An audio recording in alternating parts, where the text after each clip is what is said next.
Welcome to the Autistic Culture Podcast, where we celebrate autistic contributions to society and culture. Join us every Tuesday as we dive into everything from famous autistics in history to the pop culture, unique passions, and the special interests that define our community. Whether you're autistic or love someone who is, welcome to Autistica. We're your hosts, Dr. Angela Kingdon, the linguistic autistic, and Matt Lowry, licensed psychological practitioner. Join us as we explore the values, traditions, and identity of Autistica. Episode 75, Vampires Are Autistic. Hey, Angela. Hey, Matt. Hey, how was break? I haven't seen you in some time. We've been on hiatus for a while. And yet you have seen me because I got to come to Trail House. You did. So you haven't seen me on the screen. You've seen me in real life person. As a real life person, it's hard to distinguish you as a real life person from the tiny person that lives inside the box on the magic box there. I feel the same way about you. It is kind of cool when we see each other. It's just like picking up. Yeah. How did you like the Trail House? For those of you who don't know, Trail House is our new autistic-led autism center in Louisville. It's run by autistic professionals. It is a magical fairyland. It's so good. It's so hard to put into words, but just being there is so emotionally regulating and welcoming. Like the high ceilings, the color choice. I can't get over the color choices. They're delightful. The sand near the entrance that you can stick rocks and shells into. That might have been my favorite part. I was like, welcome, stick things into whatever that kinetic sand? Yeah, it's magical sand. Yeah, I didn't even get a chance to tell you that. So again, everything about this place is designed by autistic people for autistic people. And the one of the owners, Cole Mayer, his mother is an ex-children's librarian and children's bookseller.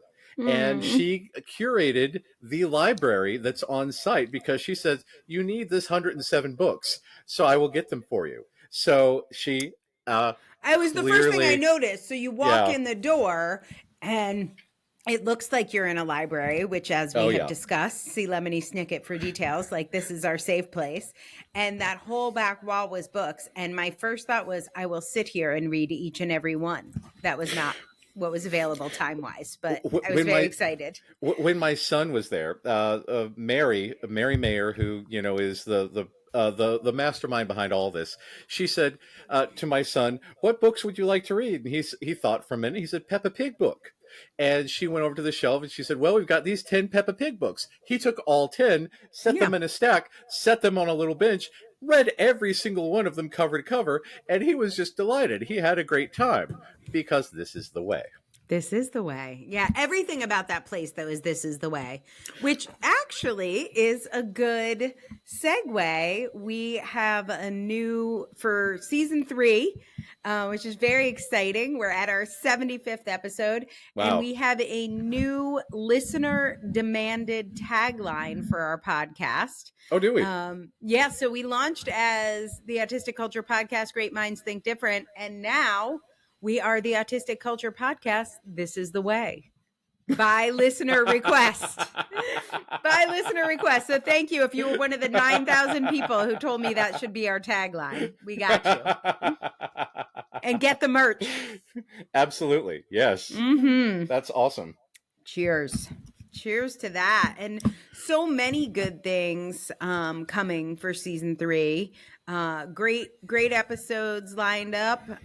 If you are already a subscriber over at Substack, so you can go to autisticculture.substack.com, subscribe, and you can get some sneak peeks at episodes that we have coming up. Almost all, I would say at least 60% of the episodes this season are listener requested. So we love requests. We love you guys. And we're very excited. But today's episode is not one of those. This is a Matt special. This is Matt requested. Well, that's the thing. Because my favorite holiday is Halloween. because don't get me wrong, I love Christmas, I love presents, I love trees, I love lights, but there's a lot of social obligations that come with other major holidays, like Thanksgiving. You have to go with family, you have to go to multiple different places to eat. You might not, again, sensory sensitivities for food, it may not be the greatest. With Christmas, if you're opening presents, you may have to have people watch you, and Oh, might that's a not like lot. that. So That's that a might be lot. a thing. You may not get exactly what you like. You might get itchy socks. I don't know. I've And then never you're supposed to make the nice face. You're not supposed to say, I don't exactly like this, which is very exactly. hard because it comes out of my face.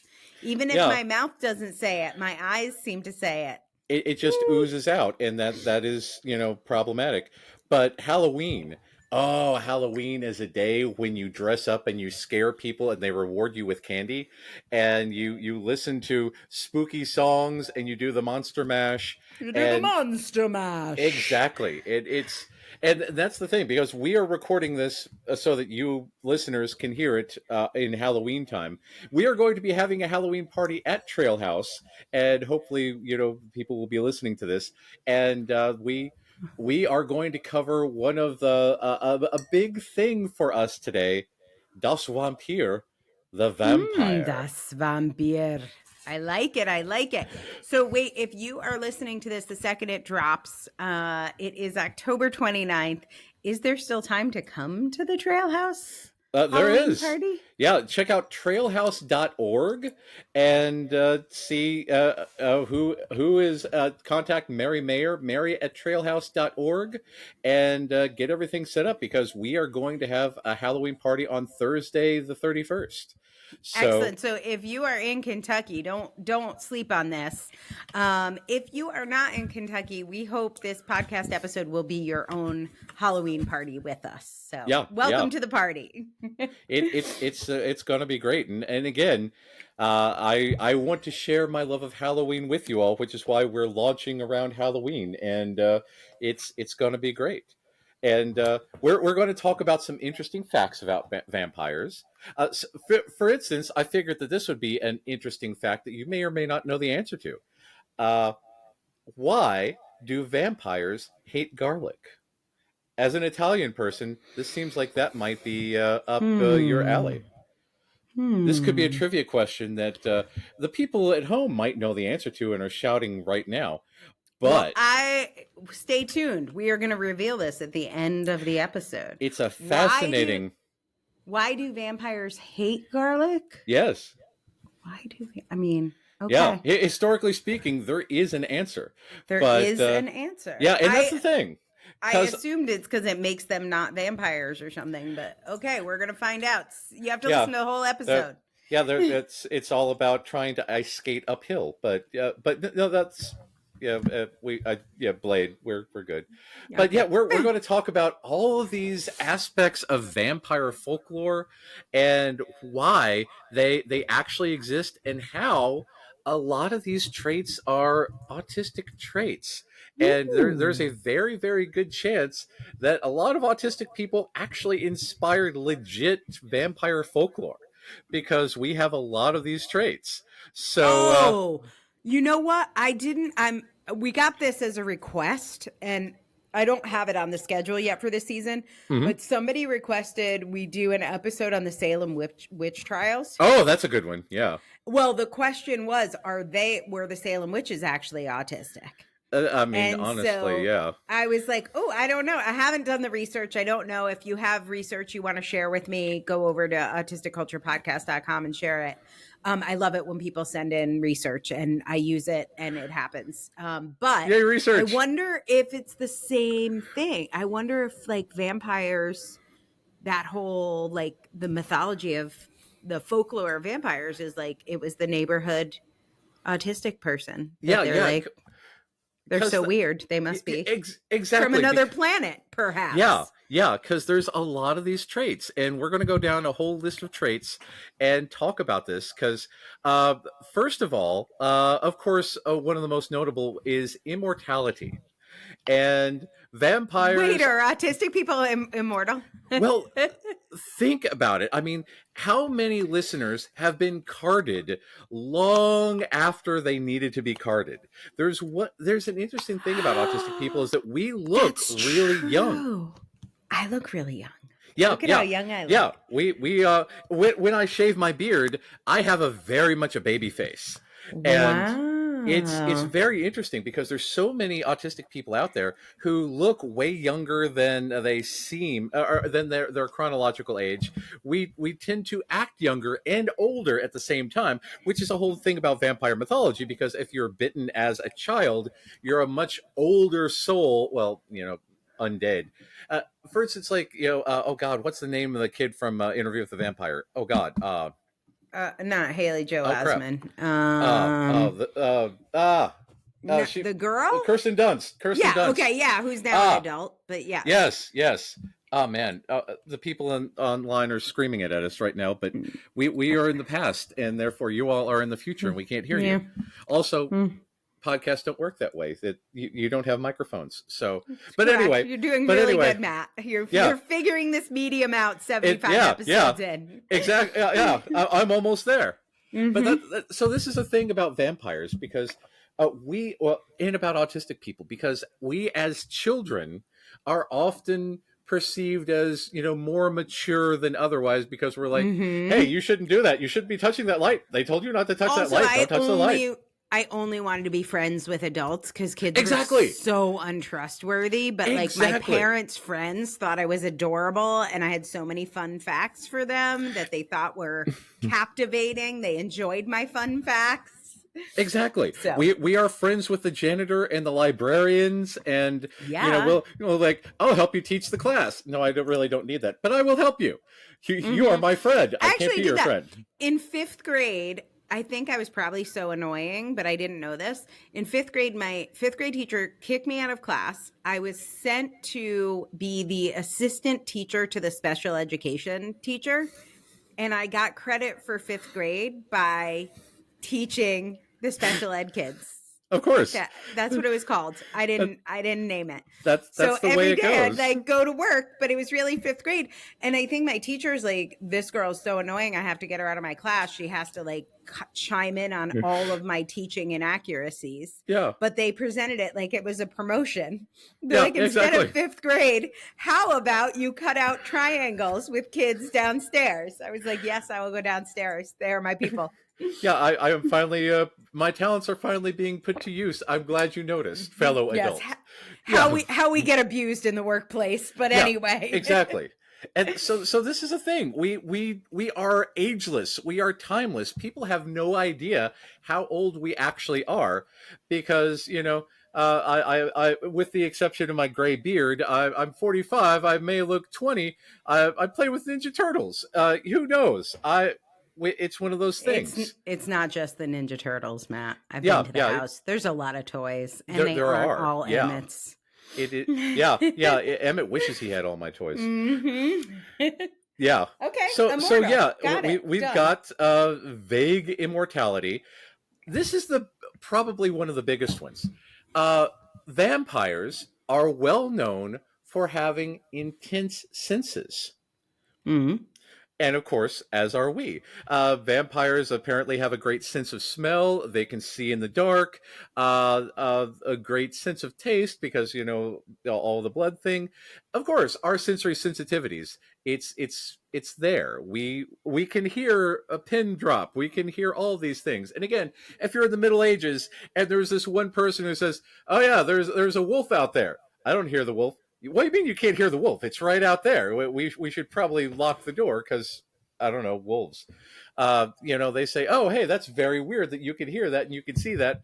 Are you a vampire? It's like, I can't say. But especially, I mean, honestly, it's our senses. We've talked about this a lot. I mean, yes. So we have senses, extra senses. We're extrasensory. Let's talk. Well, again, I always assume that people have listened to 75 hours of us talking about stuff, or 85 if you include the George Lucas episode. Right. That But did run a little long. it Not did. gonna It lie. did. Yeah. Yeah. Lots and lots of things with Lots that. to say. But so it turns out that autistic people don't have a sensory filter. That we also don't habituate to things because of the lack of autophagy, because of the mTORs, right? Right. So whereas like if there's a really high pitched noise coming from the light, a lot of people will just learn to tune it out, and we can't do that. Yeah. I remember this is a completely incorrect statistic, but I remember hearing about 1,000,000 times you only use 7% of your brain. Yeah, that's insane. Which is insane and incorrect. That is incorrect information. No one only uses 7% of their brain. I don't know where that came from, but what they always taught you is that like there was all this stuff you were phasing, you just weren't hearing. Yeah. So there's alarms, there's lights, there's sounds, there's all these things, and you're just not hearing them. And I was like, wow, what else is out there? But yeah, not that much actually for us. Everyone else is tuning it out. That's the thing. Our synapses have gone wild. And that's the biggest reason, again, why we had to retool everything with our audio, because there was so much static and so much other noise going on in season 1. We had to fix all that because we notice all of those things. Yeah, so many people were like, "It's not that bad. You can't notice it." I'm like, "Yeah, no, I can. We can. Yeah, I can. I really can. I'm not lying. I feel like the national flower of the land of Autistica is like the wildflower brush in August. It's like 9,000 tangled masses of all different colors. Good luck hacking your way through. Exactly. It's kind of a bouquet, but just in the wild. Yeah, and that's another thing with our hyperconnected brains. We often have like synesthesia, where you could taste colors because some wires got crossed. And this makes our senses far more intense than most people. So a lot of autistic people I know become like chefs because they have a very specific interest in tastes and flavors and spices, and they can distinguish smells, they can distinguish spices. They are very, very good with tactile stuff, very good with colors, I have an autistic nephew who's like quite young, and he's very into fragrance. Oh. And so he brings out all these scents, and then he'll tell you, "Oh, that's got an undernote of bergamot with juniper berries and grapefruit." And I'm like, "Oh, does it now?" Okay, tell me more. No, that's the thing.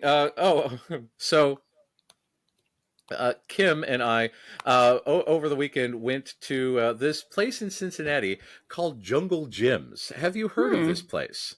No. It is a supermarket that emphasizes super, because when you think of a supermarket, you think of, like, I don't know, a Kroger or a JC or something.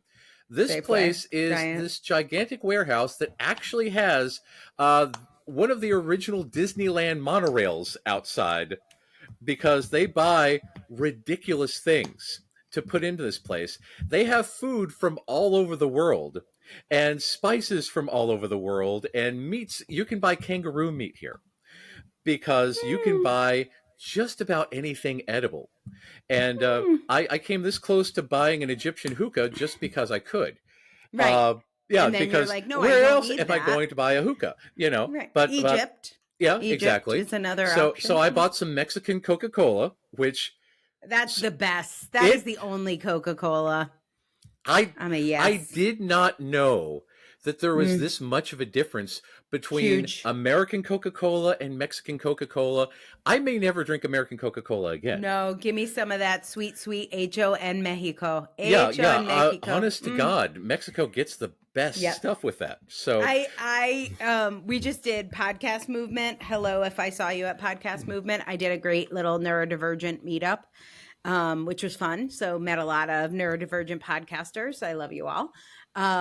And in our booth, we had a booth, and we were we set it up like a 50s diner. Mm-hmm. And the plan was we're going to give out Mexican Cokes. We're like, we will get people to our booth. We are giving out Mexican Coke. And then we saw how expensive it was to give out Mexican Coke to 4,000 attendees Oh at my God, Podcast yes. Movement. Oh God. So we gave out mini cans of regular American Coke. Less good, but we did get a 6-pack of Mexican Coke just for us who were working there. Yeah, that's so, and it's amazing that if you've never had it, it's hard to describe exactly the flavor profile that is different from an American Coke, but it's all the difference. It's a completely different beverage. Yeah. It is. So Totally. again, I don't our know how we're senses on are that. very, very intense. Our world is much more rich and much more vivid than the people around us. And again, when you start talking about the hint of Burgermeister, wait, no, what? Bergamot? Bergamot? Yeah, I don't know what it is Bergamot. either. It's Yeah, okay. yeah. I do funny. know who the Burgermeister is, though, Yes, but that's a different exactly. thing altogether. Yeah. But yeah, when we start talking about all these intense experiences, people really do think that we're either insane or making it up because they can't experience that. Right. So Right. yeah, it's Wait, and was that true with vampires too? What were they? The Oh, see in the dark. yeah. They just have superhuman senses. They can hear, they can see, they everything. Because okay, so it's more like animal senses with them. Like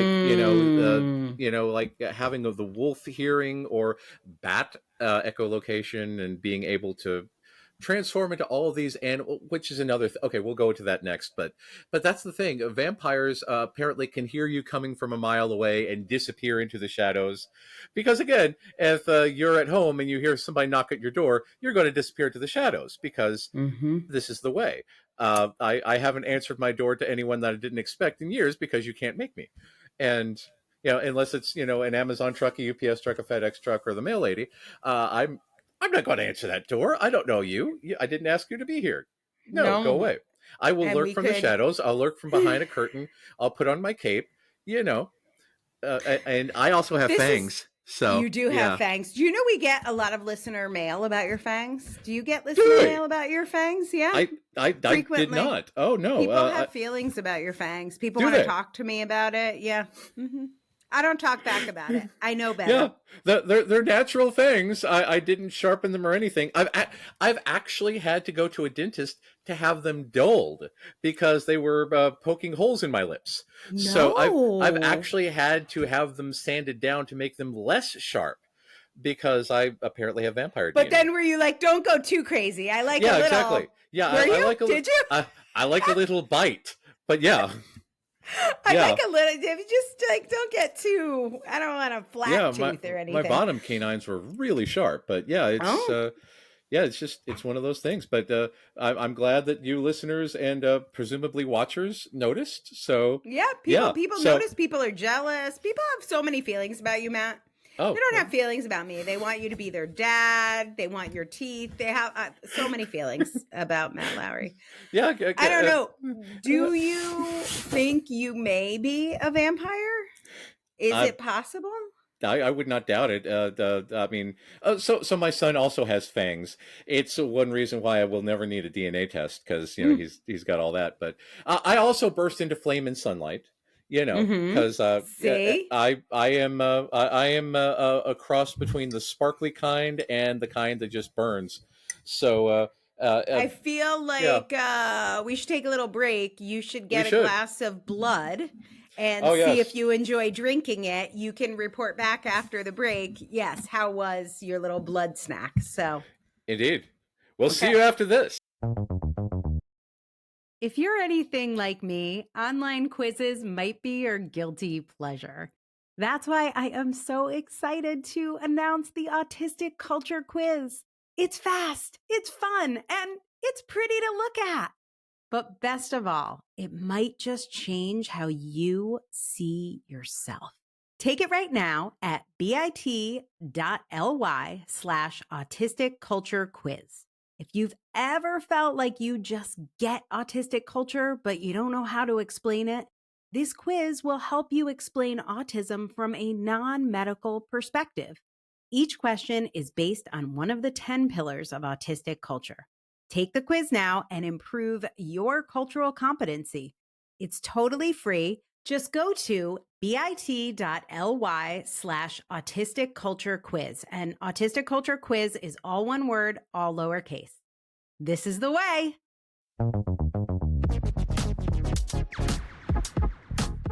Well, that was certainly exciting. I'm glad that we heard about that service and or product.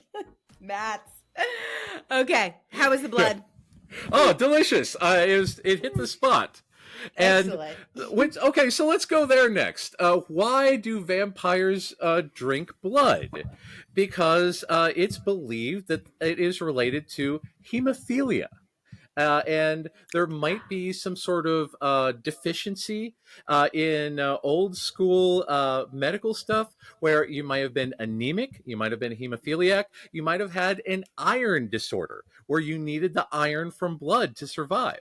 And this is a common thing for autistic people because we have wonky meat bodies with all of these medical issues. A lot of us have iron deficiencies. A lot of people listening, yeah, exactly. So in modern day, we have medication to help with that.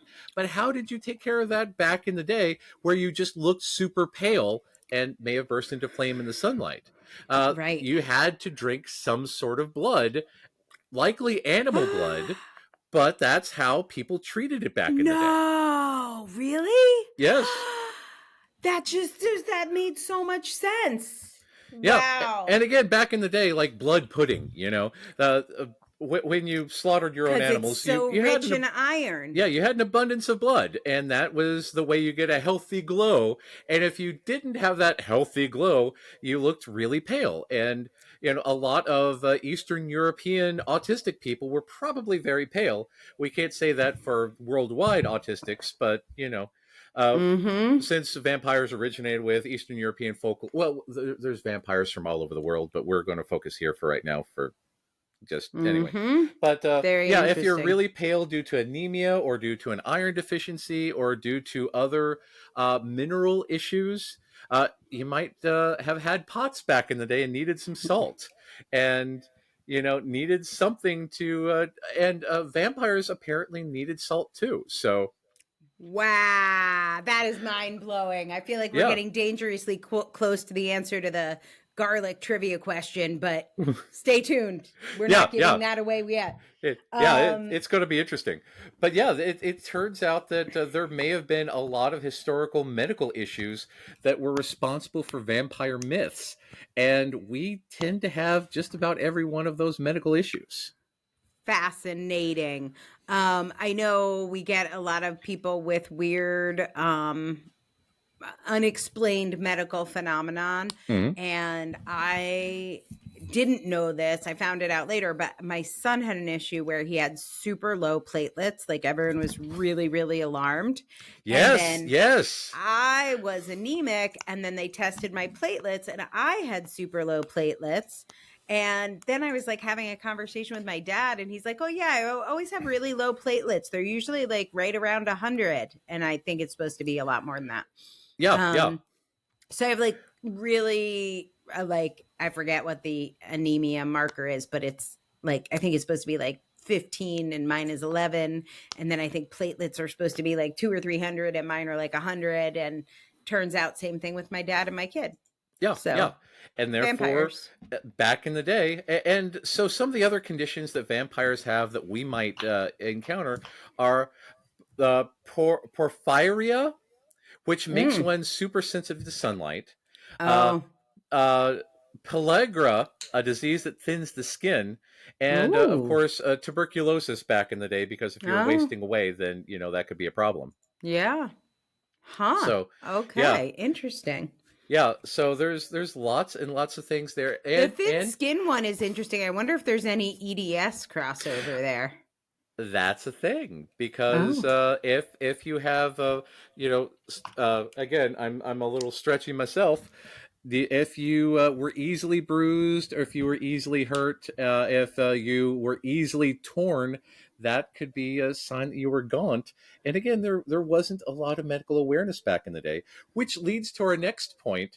A lot of people were erroneously pronounced dead And then as soon as they were put in a coffin, they said, "Whoa, hold on, I'm not dead. I was just asleep." And they said, "Oh no, undead." And they got very, very upset about that. Oh, oh my. Because there are a lot of people that become, sort of take very long naps because they're exhausted, have medical conditions like, the anemia that cause them to not, Mm-hmm. that makes them look dead. And again, back in the day, they didn't do a whole lot of medical testing before they put you in the ground. They said, "Oh, hey, look at that. That they haven't moved in 8 hours. They're probably dead." And they put you in a coffin, and they found all these Wow. scratch marks from people freaking out and trying to get out of the coffin. And it was so often that people were buried alive, they had started putting bells that you could ring just in case you were buried alive. But this leads into the stake in the heart, because they say, well, that really gaunt person who kept drinking all the blood and looks really pale, we're pretty sure we don't want them to come back, so we're going to nail them to the back of the coffin. So Wow. that's why there's a stake through the heart, not because the heart itself needs to have a stake in it, but it hammered you and locked you into the ground so you couldn't sit up. Yes. No. Yeah, so it's not about the stake Wow. itself, it's about driving you into the ground so you can't escape. So it's making Oh. sure your coffin was extra secure so you didn't prey on the Oh. villagers and drink anyone's blood. And here's another thing. Have you ever seen What We Do in the Shadows? No. Oh, is that a show? It No. is. It is. What do we do It in the may be shadows? a No. future episode because it is Okay. by Taika Waititi and Jermaine Clement. Jermaine Clement of Flight of the Conchords fame. Taika Waititi of God, half the movies out there at this point. But Yeah. yeah, but it is a hilarious mockumentary about the vampires of Staten Island. Okay. So there's traditional vampires from England, Greece, Persia, and one is an energy vampire who is called Colin Robinson. And it is believed that energy vampires do exist and they are very boring. And Colin Robinson is a very, very good sort of autistic coded character that loves boring things and talks in this flat monotone sort of voice. And he delights in draining the energy of people. For this is like, I'm going to read you 100 interesting facts about this particular thing, and people just sort Yes. of just drop over. His eyes light up and he's super happy about this. And he'll start arguments with people online to drain their energy and feed. And Yes. it's yeah, Got it. he is one of the greatest characters on television. They're getting ready to start their, I believe, fifth and final season. They might be on six, but they're getting ready to start their final season as of the airing of this episode. So please check it out. It's a fantastic show. And What we do in the shadows. Yeah. What we yes, do in the shadows. Yeah. it Okay. is. Got Yes. it. So based on the movie, based on the short film, all of the same name. But we could potentially be energy vampires because, again, when we say, "Hey, I learned 8 fun facts about birds," you know, I we do will say, notice that "Really? face on Yeah, other yeah." people's face. I will never forget. I went on a date. There used to be, I don't know if you're too young for this. There used to be these weekly newspapers, and in the back, there would be ads, like dating ads, like Personal the ads. Yeah, personals ads. Yeah. yeah. And I responded to a personals ad and I went on a date with this guy. I remember the restaurant we're at. I was super excited. And he, I don't know, probably didn't even ask me a question, but I remember I was on like the engineer for each of the Crowded House albums and who did the artwork. And I could see him like going down, but I didn't understand why it wasn't interesting to him. Like Bob Clearmountain is a really good mixer, but it depends on who the engineer is. So you have to compare Bob Clearmountain's mixing of the Crowded House albums to the different engineers, and did they record in LA or were they recording in New Zealand? Because these things have an effect. And wow, not interested. Dude went to the bathroom and did not come back to the table. Yeah. Think I drained his energy. Just yesterday, I took my son to the bookstore, as we do every As Wednesday. you do. Yeah. And he got a Peppa Pig book, and on the way to the checkout, I saw a book that's 96 interesting facts about Taylor Swift, with journal entries, so that with prompts in there, it says, "What is your favorite Taylor Swift song? Write about what?" So you have a place to info dump about it, because there is only one target audience for this book: the Right. autistic Swifties. And Yes. this is the thing. This is the I'm thing. sure that's how I got into writing. Yes. Because no one else wanted to hear me talk. So I'm like, I can do 20,000 words on that and call it a book. This is the thing. This is the thing, because I believe that we might be having a guest coming up who wrote a book about Kings Island, not because he wanted to write a book, but because he accumulated so much knowledge about Kings Island, he needed a place to put it all. This is why I work with autistic people on their special Yes. interest books. Like, Yes. my clients are either autistic advocates, therapists, whatever, that need to write to do their work, like to help people with what they do, interoception or DBT, or I work with people who just need to info dump because they know so much on a topic. It Exactly. must be a book. Yeah. It's like, learning about shrimp. I find that fascinating. I want to know more. Please feed me. But neurotypicals, they don't get it, which is why everyone listening needs to forward at least 5 episodes to the neurotypical in your life to sustain my life force. Yes. Feed me. This is how I told you he was a vampire. Exactly. Yes. Feed me. Feed me. Seymour. So yeah. So we might be the energy vampires there. So Okay, let's okay. see here. Here's a big one. So you've seen Dracula, presumably Bela Lugosi. I have. Nosferatu. Mhm. One of the big things about vampires is the hypnosis, the mental manipulation, the ability to cause people to do things. What is a big thing that we are accused of? Manipulating. Manipulating. Exactly that. Yeah. Because we will say, yes, it's reasonable for this and this and this and this. Why are you telling me to do this? Why are you manipulating me? Because we do this. This is, we think logically. We're not intentionally manipulating. I'm not manipulating Yeah, you, but I have had so many relationships end on this point. Tell me. And so, like, one of my, I've probably talked about that. I think I talked about this on the Only Murders episode, but my friend Heidi ended our friendship after 19 years. And like, bless, I'm fine. It was a long time ago, but she refused to, after 19 years, she just basically ghosted me, and I think hoped I wouldn't notice. Because we are known for our lack of noticing literally every detail. Go on. Right. Yeah. Right. By the way, we live next door to each other. Okay. What? Point of order. Point of order. Because she's just invisible now. Alrighty. Right. Exactly. But she's like, I know if I talk to you about this, that you are going to try and convince me or manipulate me. And if I am around you, like if I am in your aura, she didn't use that word, I'm using it, but if I am in your aura, I will be forced to give you another chance when I know you're actually, like, to be fair, she did say, like, this is about like me and my nervous system, and like I know I can't be friends with you. I don't think you're a bad person, but being friends with you doesn't work for me. But if I try to talk to you, you will essentially hypnotize me, and I will lose more years of my life to being friends with someone I don't want to be friends with. Ouch. And so I just will not talk to you. And this has happened to me more than once, where people will be like, I think everything's fine.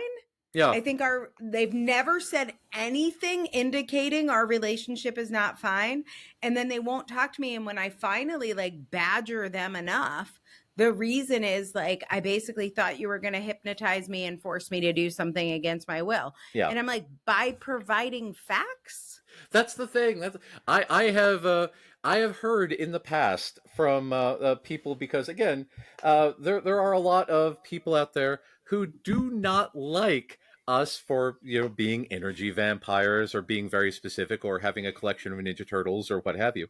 And I have been told in the past that well, I'm going to do this for this reason and this reason. I was like, well, that doesn't make sense because of this and this, and if this and this, and if this and this. And they will say something along the lines of, well, it makes sense when they say it because it's the top-down processing of having this idea with sparse evidence versus the bottom-up processing of, well, yes, you could do it for those reasons, but for the 87 other reasons, that doesn't make any sense. And then again, we're being manipulative and controlling for, pointing out reasons. Yeah. Yeah, I don't. Also, my ex-husband had this I remember this fight over taxes where I did all the tax stuff. Like I did whatever we had to do. And then I told him why I made all the decisions I made. I'm like, I've already made these decisions. Yeah. Here's what I did. And here's why. Bottom up processing. Let me know if you want me to change anything before I hit submit. Yeah. What else could you possibly say? I couldn't think of another way to say that. And then like a year later in therapy, he was like, and you took control of the taxes and you didn't even give me a chance. I'm like, what do you mean? Here is the email with the date saying we still have a month. You can make any changes. He's like, yeah, but at that point you'd already done everything. So there was nothing I could do. I'm like, no, that's not what manipulation is, my friend. No. Not at all. I gave you all the data. Go do the research. There's time to change it. But yeah, he's like, yeah, but at that point you'd already decided. Okay, but I could undecide if you have some logic or reason. If you're, and that's the thing. This is the thing about arguing with an autistic person. It's not about feelings. It's about the reasons. It's about the logic. If your logic supersedes my own, then, oh, I didn't see that. You're right. And fantastic. I'm so glad you caught it. This is a thing that I've encountered in my relationships that, there are some people who will be like, but this and this, and I am very, very adamantly in my position. And they say, but what about this? And I'll be like, oh, yeah, okay, I see it. You're right. Yep. And then they'll say, done. Yes, I am right. And I'm like, yeah. And like, but you were arguing. I was like, yes, I was, but I didn't see that. You were correct. I didn't see that. And then they get mad that I'm not sheepish or embarrassed to be wrong. No, I love being wrong. I see right and wrong as factual and objective. If I am incorrect, yes, I will absolutely update my records in my brain because I want the most accurate data possible. So the hardest thing about this I've found, I don't know if you've been in this situation yet, but the hardest thing I found is as an employer, most people don't want to tell you the truth because they won't push back. Yeah. Because they don't want to get fired. And I have to say, like, shout out to River, who's our content manager, obviously also autistic, but she from day one, even when, probably more new in your job, you're afraid if it's going to work out. I will give her all my logic for something and she doesn't do any weird like, oh, you might want to think about, she's like, oh, don't do that because of these 6 things. And I'm like, oh, cool. I've never felt more supported. Like no one else has told me I'm wrong more than River. Yeah. And I've never felt more supported in my life because I know she will catch it and I know she will tell me. And like, that is her value. Like that is so valuable. See, eschews social hierarchies, and this is the way. Oh, so good. This is the way. Yeah. So yeah. I could. Yeah, that's definitely the way that we work. So yeah. The manipulation, and then the shape shifting. Okay. Because vampires are known for their shape shifting. Vampires are known for their ability to turn into animals. We are very, very much social chameleons. We are very, very much animal lovers. Going back to like the Salem witch trials, a lot of women who were convicted of being witches had quote unquote familiars.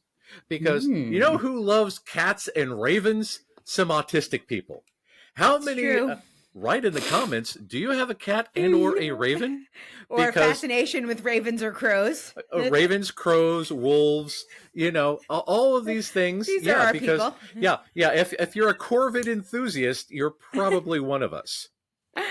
Yes. Not So sophisticated diagnosis techniques at work again. yeah. The other day on Facebook, I had on my memories of I'm developing a new test for autism.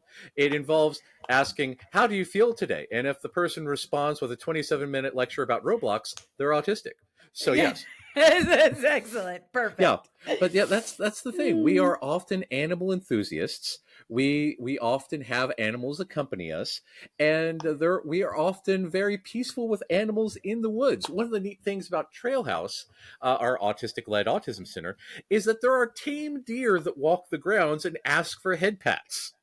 They just walk up Aww. to you and want their head Moji, patted. moji. So they're Yeah. adult deer, baby deer, they're just kind of chill with humans.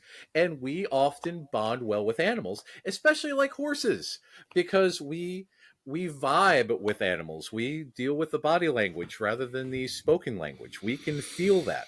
So we are often very good with the animals, and we are often high maskers to the point where we might dress completely differently given a situation. We might change our appearance in order to fit in, and to someone else they say, oh, that person, either being manipulative or being dramatic or whatever have you, they're shape shifting. So Mm. it could be a thing that leads to us, especially vanishing in a cloud of bats. Because man, I want to master that. Yes, Uh, future skills. would this be a good time to have another break and talk about one of our delightful sponsors, who may or may not be us at this point? Yes, I hope it's me. Yeah, let's take a break. We'll find out. Psst. It's me again, Angela, but this time I'm in an ad, and I have an incredible opportunity to share with you. So if you are a master's level therapist or just a nosy autodidactic type like me, don't turn off this ad, because I want to tell you about NeuroPebble's diagnostic assessment training designed for master level clinicians. It is one of the coolest courses I have ever taken. I just finished it right before I wrote my adult autism book, which talks about self-identification. And this course, it was a big inspiration to me. If you want to learn an affirming way to assess autism and ADHD that bridges the gap between self-identification and formal testing, this is the course for you. And if you're a professional, you can even get 7 CEU credits.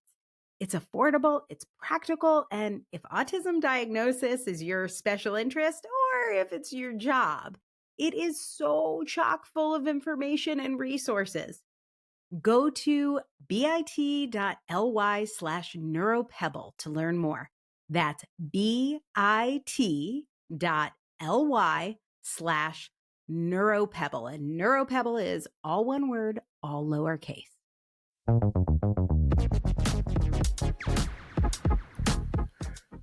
Man, what a refreshing advertisement that was. Man. Do you have any more to tell me about vampires? Are Oh, they really autistic? And wait, before you jump in, are you going as a vampire? Or have you ever gone as a vampire for Halloween? I need to know what your costume is going to be. Have I gone as a vampire? Yes. For Halloween? Not yet, but the other 364 days. Okay, yeah. got it. You have to get into costume for Halloween. Yeah, exactly. If I'm going to get into costume, I'm going to go as a normie. So, yeah. Do you have a favorite?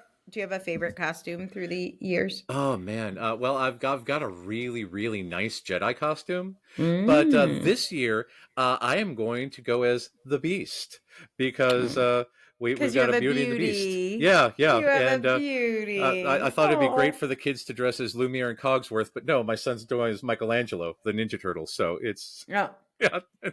And okay, well that fits. Yeah, but and Colin wants to do Catboy with his costume that he wore 2 years ago, but it doesn't fit anymore. So he might be hovering Catboy, or maybe Spider-Man. We will see. So we're going to go to and dress up, and it's going to be great. But I'll have my fangs for Beast because I'm hairy and fangs, and it'll be neat. You're such a good beast. You're like a born beast. I am. Oh, and I see that episode for details. I'm going to put it in the show notes. Yeah, it's one of my favorites. It's I do love Beauty and the Beast. It very very autistic centered.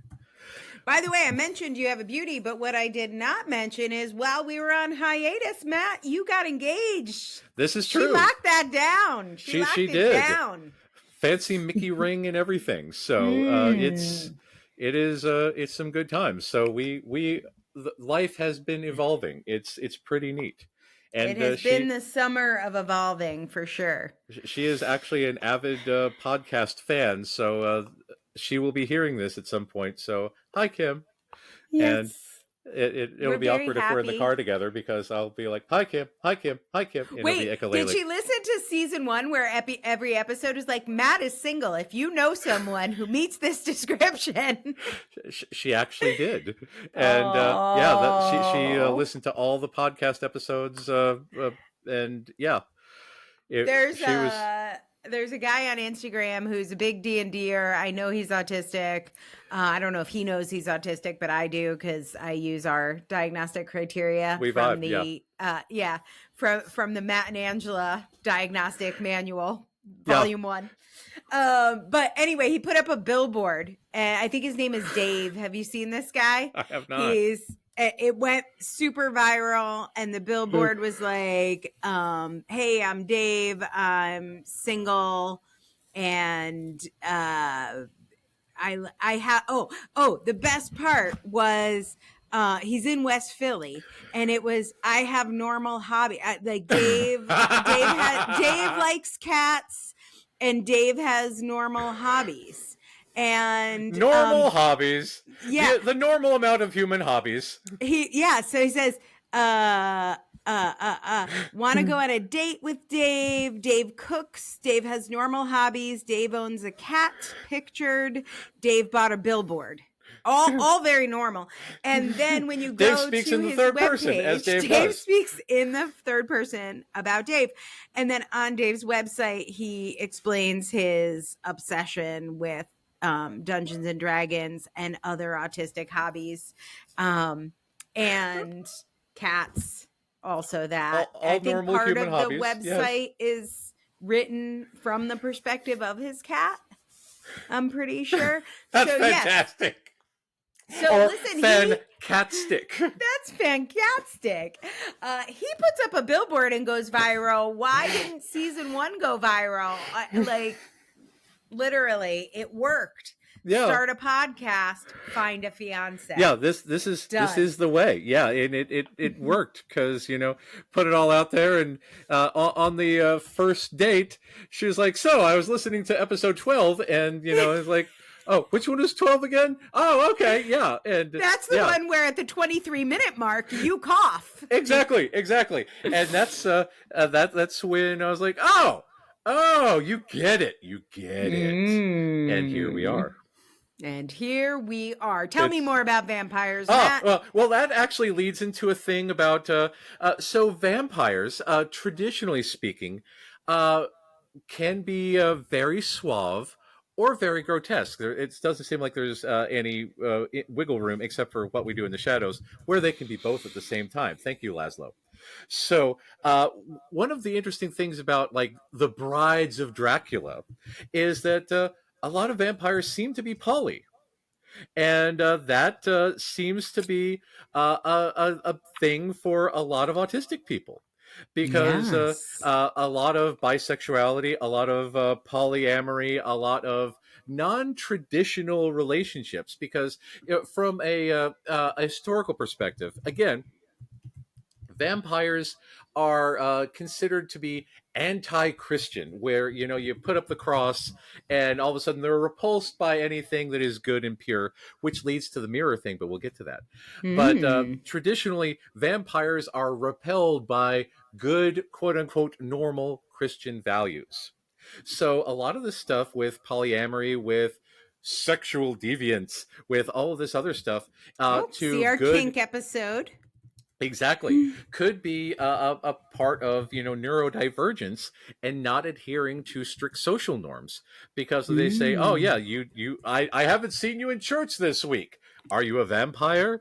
I see that you have 3 wives. Oh my, what is up with that? I see that you're single, but there's a rotating bunch of people who come in here. What's the deal with that? Why haven't you settled down yet? And Uh-huh. there's a lot of interesting stuff to go along with that. And that's another thing. So especially if like the Francis Ford Coppola adaptation of Bram Stoker's Dracula, Mm-hmm. vampires are incredibly sexual and sensual. And this is where a lot of the blood comes in, because it's a metaphor for penetration. And uh, because Oh, the bite. yes, Oh, and yes, then the blood. I yes, got it. and the Took me a seduction of minute. the innocent. And yeah, so this is a big Um, thing about vampires in general, because they, again, with the manipulation and the seduction, and like getting quote unquote good normal women like Mina Harker to Harker or Harkness. No, I'm Captain Jack Harkness. Never oh, mind. Yeah, yeah, no. yeah, The Mina. the yeah, Yeah, yeah. So from anyway, Dracula. seducing Mina and getting her to adopt this It is Mina aberrant way. Harker. Yeah, Also, can I just make a completely unrelated mazing statement, go. because I'd like to demonstrate Have mazing? Have you heard the first 74 episodes? Please continue. That's true. I went to school with Kerry Washington, the Really? actress and we did Dracula, and she played Mina Harker. Holy shit! Yeah, just thought That's you'd like to know crazy. that. I do not have video. I didn't know. You didn't plan ahead Didn't for know the it was future gonna when we were matter. recording I this didn't. episode, and that would be very convenient to put I on. could have been like, let me pull out my videotape of Kerry Washington as Mina Harker in the 1990s. I knew this was No. going to happen. You need to Yeah. be more observant in the future for the plan for episode 312 now, and get the pictures of that cactus. So yeah, Yes. yeah. Exactly. Okay, back to you. So yes, I there have been many occasions in the past where there have been okay. So even in doing therapy with autistic people, I was accused by a neurotypical family member of trying to convert someone to be autistic, because I was saying, well, you need to have your sensory needs met. You need to have some noise canceling headphones, instead of just quote unquote making them normal. And this is a Mm-hmm. big thing, because if there is a lifestyle that works better for people, if the sunglasses work, thank you, Becca Laurie Hector, if Mm-hmm. the noise canceling headphones work, if coming out after dark works because your eyes are too sensitive to sunlight, if we I which leads into the whole the circadian rhythm thing, but if there's a lifestyle that works better for you, and you're being converted by nefarious means, yes, it can be very seductive, and people can very much look down on that and say that you are going against good Protestant value, or good Puritan values, or all of these things, and it can be very, very alarming to people who say, I have this particular way of living, you're not living like me, we must drive a stake through your heart, because clearly you're corrupting the youth. So We would be so dead. This yes, yes, podcast is practically like propaganda. it very much is. Yes, yeah. Okay. All hail the great autismics. Yeah, I guess so. Yeah. And so that leads into the circadian rhythms, and we'll come back to the mirrors. But Okay. circadian rhythms,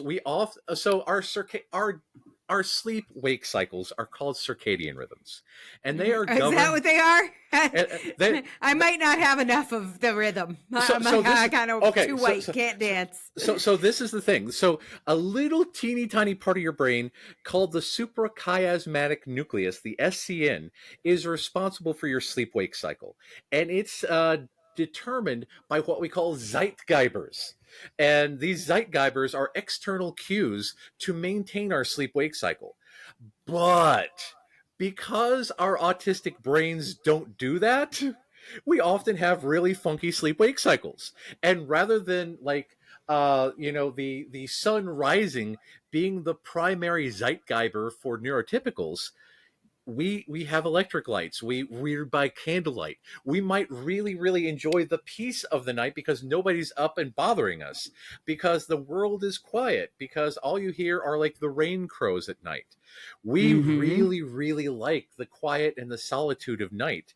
And this could be a spooky thing for people who want life to be who value early to bed and early to rise, and all those other Protestant puritanical. work ethic. Exactly, because Mm-hmm. there's a lot of people who don't wake up until noon or 2 o'clock and are very, very frowned upon. They could do the same amount of work as anybody else, but because they don't do it on the same schedule, they're judged. And this could be a Mm-hmm. thing about vampires because, again, it's an aberrant lifestyle of only coming out at night. And again, if you've got sun sensitivity, either because you burn or because you've got sensitive eyes, back in the day, sunglasses were not that easy to get, although Bram Stoker's Dracula does have Dracula wearing sunglasses because, Oh, but this is the thing. right. Back in the day, you had to take care of your own needs at any cost. And if it meant, getting up in the middle of the night and doing stuff, that's what you did. And of course, Mm-hmm. outsiders don't understand it. So what are you doing? Probably stalking sheep or something. Who knows? So it's one of those things. So Sucking so people's blood. Yes. exactly, because we are parasites.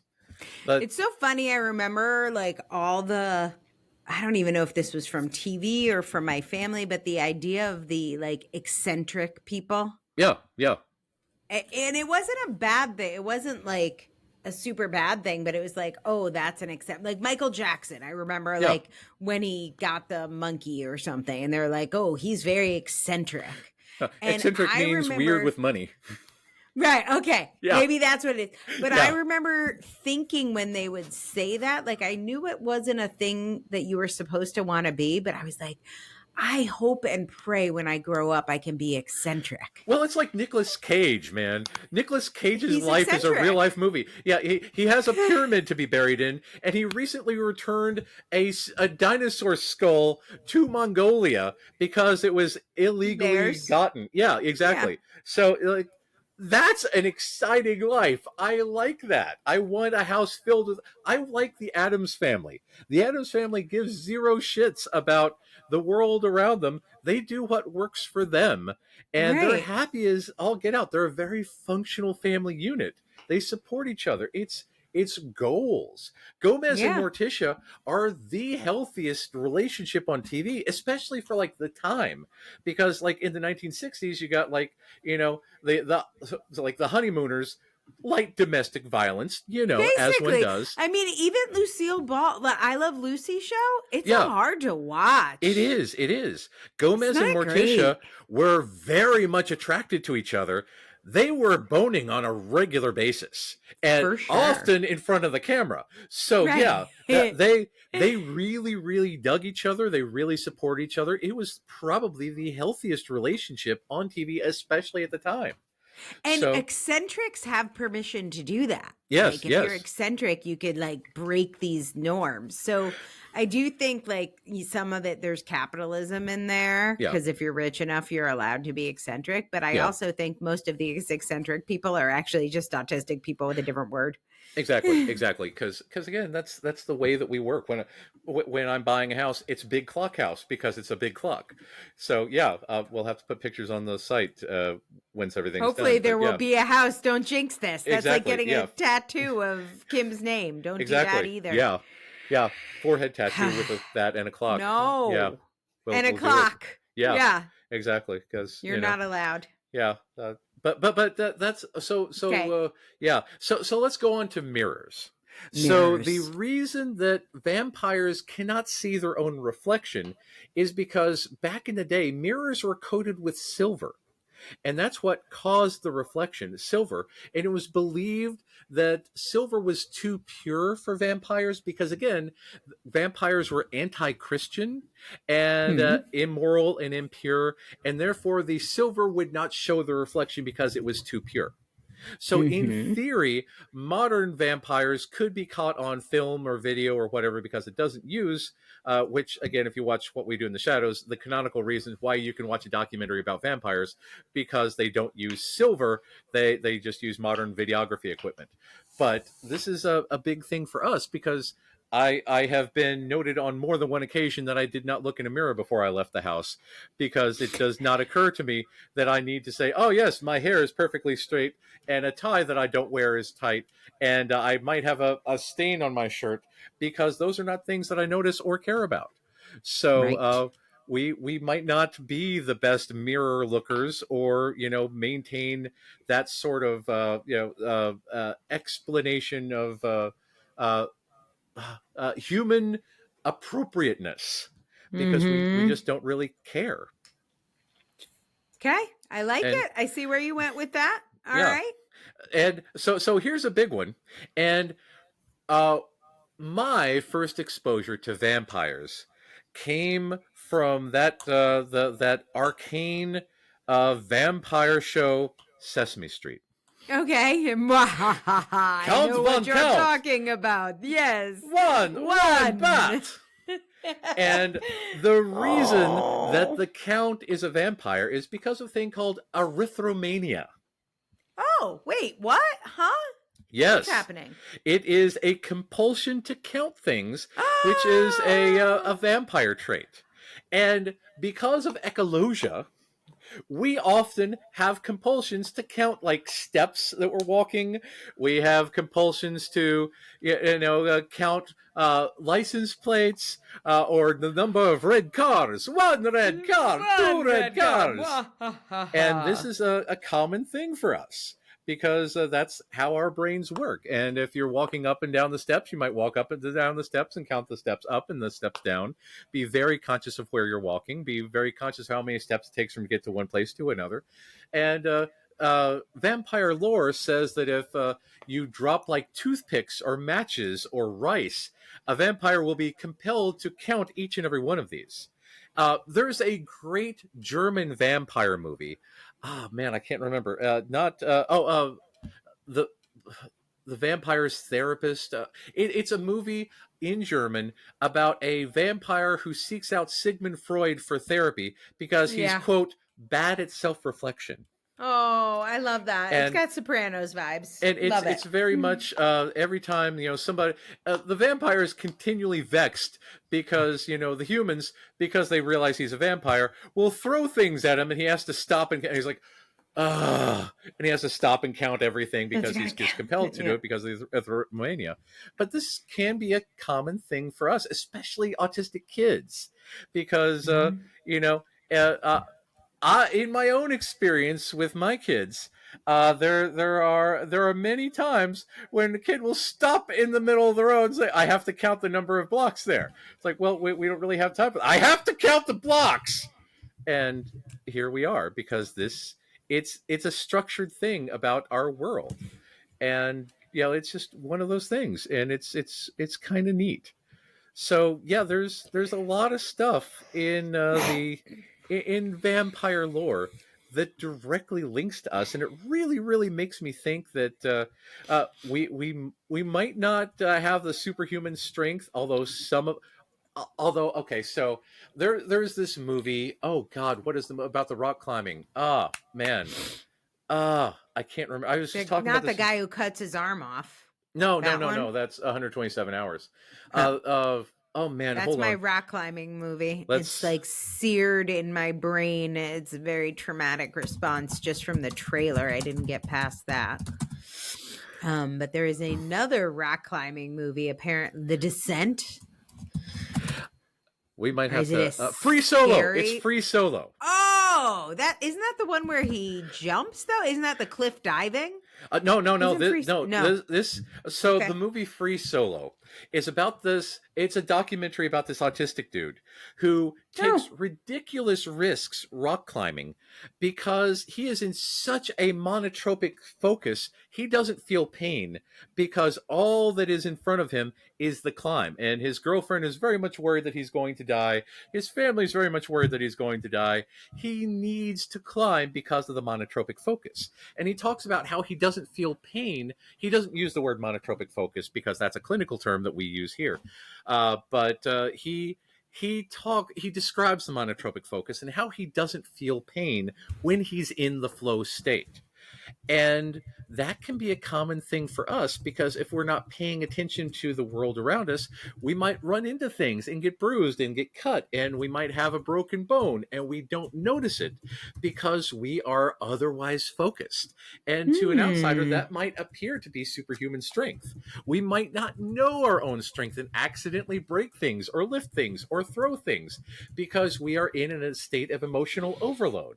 And in a state of a meltdown, it might appear appear to be superhuman strength. We might actually demonstrate superhuman strength because of adrenaline, and outsiders don't understand that. And if you are fighting someone who is weird and pale, and all of a sudden they threw a table at you, you say, "Oh my, that's a vampire monster person. Oh my, what have I gotten myself into? They're clearly going to drink my blood." And Yep. that is and they might run And fast because mm-hmm. I know several marathoners and several runners who are autistic because that's their thing. That's So true. yeah, so there's a lot of reasons why I really do believe that vampire myths are based on our people, and there may be some vampires out there among us. Hi, Jessica, that are secretly living in the world around us.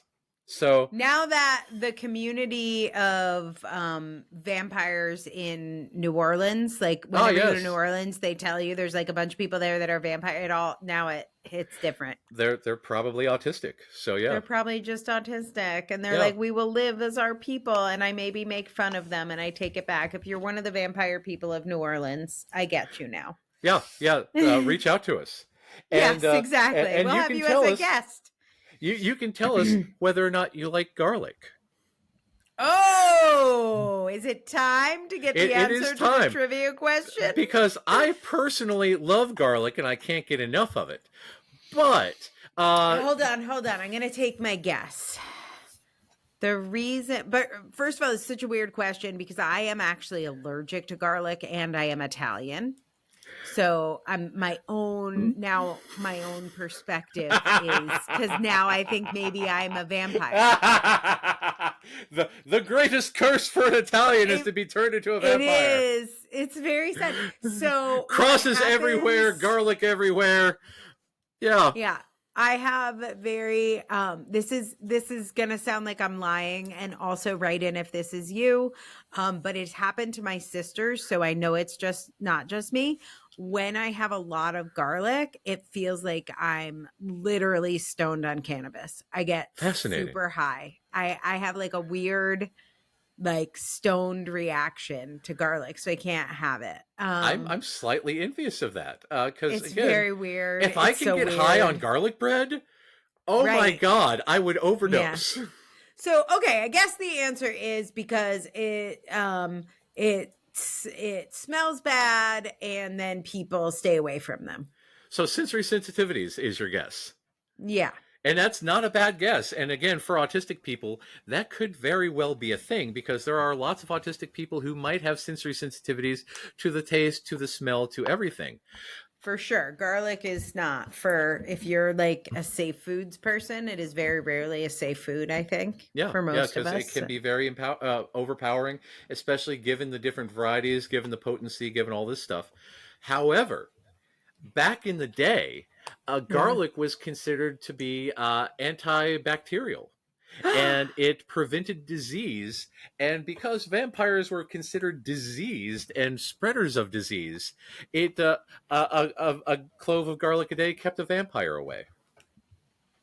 So it was like they were like germs. Yes, like it was like antibiotics to our dirty hands or something. Yes. Oh, it doesn't work that way. I don't think garlic is quite that the opposite, effective. actually, because we tend to love the order and the cleanliness. But yeah. Well, that was a good little trivia question.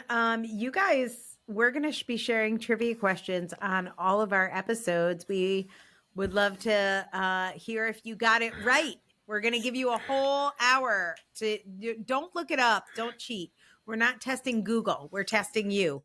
Yeah. See if you can come up with the answer, and if you got it, let us know. Because we would love to hear. If you're the first in the comments to have the correct answer even before the podcast ends, you win. You win. We don't know what you win. Genuine no prize. You win. You win the satisfaction of being right. And honestly, isn't that the best prize of all? It really is. It really is. A lot of times prizes are just adding junk to your home. Who wants that? Yeah. Okay. Couple ways. He's like, that's not junk. Your stuff is good. No. I don't want things that are not part of the collection, because then I either have to get the whole collection or I have to get rid of it. And that's then the it's thing. a trap. The whole collection is the problem, but yeah. Okay, new season, new vibes. Couple fun updates before we say goodbye. River has done some phenomenal work on our Instagram. Are you following us there? It's Autistic Culture Podcast on Insta. It's beautiful. It's funny. It's fabulous. I don't understand Instagram because I am not just face blind. I have complete aphantasia, and I look at Instagram and it looks like nothing to me. I'm like face blind for Instagram. Luckily, River is not. And there's two ways that I have found it works.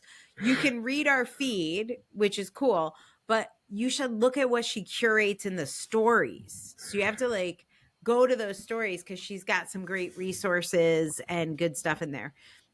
We also have a Facebook page. So, of course, you can join us on Autistic Connections. Many of you have. We love seeing you there. We also have a Facebook page, Autistic Culture Podcast. You can like that. I don't know what the difference is, but like away. It's for reviews because you can review us there. You can't review us in the group because people can't see it. I knew there was a reason we did it.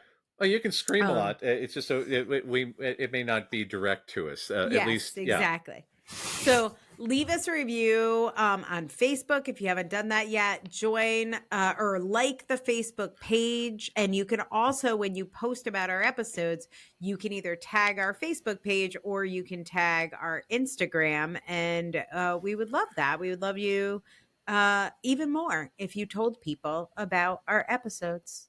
Indeed. I think that's what I have to say. Spread the love. Spread the love. Spread the love. Paid members, you've probably got this update, but for paid members only, you're excused if you're not a paid member. You got your Q&As with Matt and I. You should have that schedule for all of our upcoming calls. We love meeting you. Bring your friends, bring your family, dress up like a vampire. You are invited. We have the virtual writing circles. So if you want to write with me, paid members get free writing sessions with me. And we licensed Becca Lori Hector's program, Self-Defined Living.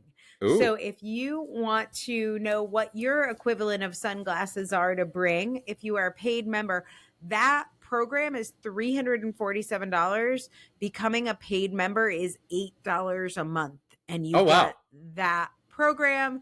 You get writing sessions with me. My writing sessions are normally $500. You get sessions with me for that $8 a month. So many good things if you are a paid member. We're excited. Matt and I love meeting you. Sometimes Emmett loves meeting you too, especially if we need a timekeeper. Yeah. So who knows what will happen on our next Q&A. We hope you're there. We would love to see you. We love all our members. 2 episodes a week, and all of them absolutely free. Bonus goodies and love for people who have a little extra money kicking around and want to support the show. But yes, the podcast is free for everyone. We want everyone to have equal access to the actual show. I can't wait for the passport. That I want one of those because that's so cool. So many good things coming. I have so many more announcements, but that's what I'm going to leave it with. As always, check autisticculturepodcast.com for updates. Join us again on Friday when we will be back. So every couple days, you're going to get sick of us. Hopefully don't, but share this episode. We'll see you in a couple days. And thank you very much. Have a good one. Thanks for listening to the Autistic Culture Podcast. If you enjoyed today's episode, don't forget to check out our advocacy episodes every Friday, where we explore important issues and share strategies for living your best, most authentically autistic life. And for even more autistic culture, consider becoming a paid member for exclusive perks like Q&A calls live with Matt and I, a virtual writing circle, and our new Self-Defined Living course by Becca Lori Hector. Fun fact, it costs us about $8 for every minute you hear or see us on the podcast, but our member pricing is just $8 a month. What a bargain! Buy one, get 500 free. Seriously, if you could afford it, we would really appreciate your contribution. It makes this all possible. And of course, the best way everyone can support what we're doing here is to rate, review, share, and subscribe on Substack or your favorite podcast app. This is the way.